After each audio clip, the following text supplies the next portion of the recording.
একদিন বাদেই Bangladesh Bharat test match. তার আগে জাতীয় দলের ম্যানেজার থাকা নিয়ে হয়ে গেল নাটক। পারিবারিক কারণ দেখিয়ে ম্যানেজারের দায়িত্ব পালনে অপারগতা চেয়ে রোববার রাতে বিসিবিকে ইমেল পাঠিয়েছেন খালিদ মাহমুদ সুজন। কিন্তু 24 ঘন্টা না পেরোতেই সিদ্ধান্ত বদলান সাবেক এই অধিনায়ক। কিন্তু হঠাৎই কেন ম্যানেজারের দায়িত্ব থেকে অব্যাহতি চাইলেন সুজন? কোনো কিছু সিক্রেট থাকছে না বোর্ডে, আসলে কোনো প্রাইভেসি বলে কোনো জিনিস থাকছে না। দ্যাট ইজ খুবই একটা ননসেন্স, আমি মনে করি খুবই খারাপ একটা দিক আমাদের ক্রিকেটের জন্য। তো ওইগুলো ব্যাপারে আমার বোর্ডের সাথে কিছু কথা তো অবশ্যই ছিল। তো মানে আমি রিজাইন কথাটা একদম ডাইরেক্টলি বলিনি, ডেফিনেটলি আমি বলেছিলাম আমার কিছু অবগতা ছিল। তো বলেছিলাম আমার এভাবে চললে আমার কন্টিনিউ করা ডিফিকাল্ট হবে আসলে আমার জন্য। তো বাট সেরকম কিছু সিদ্ধান্ত হচ্ছে না, আমি কন্টিনিউ করছি।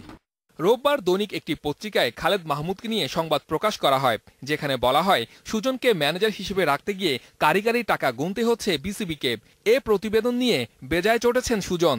এখানেই শেষ না, বিসিবির আভ্যন্তরীণ বিষয় কিভাবে সংবাদ মাধ্যমে চলে আসে তা নিয়ে বিসিবি পরিচালকদের বিষোদ্গার করেন তিনি। মেলটাই যদি বলি, সেই মেলে কিন্তু সিসিতে 100 জন লোক ছিল না, খুবই অল্প সংখ্যক লোক ছিল। তো সেই লোকগুলাই যে জানার কথা যে সিসিতে কারা ছিল। সুতরাং এটা তো অবশ্যই এখন একটা বোর্ডে তদন্ত করার ব্যাপার। আমি সেটার ব্যাপারে আমি কথা বলেছি, ইনফ্যাক্ট মানে আমি সেটাই বলেছি যে কেন এগুলো হচ্ছে, কেন এগুলো হয়, কেন প্রাইভেসি থাকে না কোনো কিছু ব্যাপারে, যে কোনো ব্যাপারে। কারণ আমি কত টাকা স্যালারি পাই না পারলে এটা মিডিয়াতে আসলে আমার মনে করি কোনো যৌক্তিকতা নাই আসলে। সিরিজ শুরুর আগে এ ঘটনায় বিব্রত খালেদ মাহমুদ সুজনও। তবে সব দায় দায়িত্ব যে বিসিবিকে নিতে হবে তা জোর গলায় বললেন সুজন।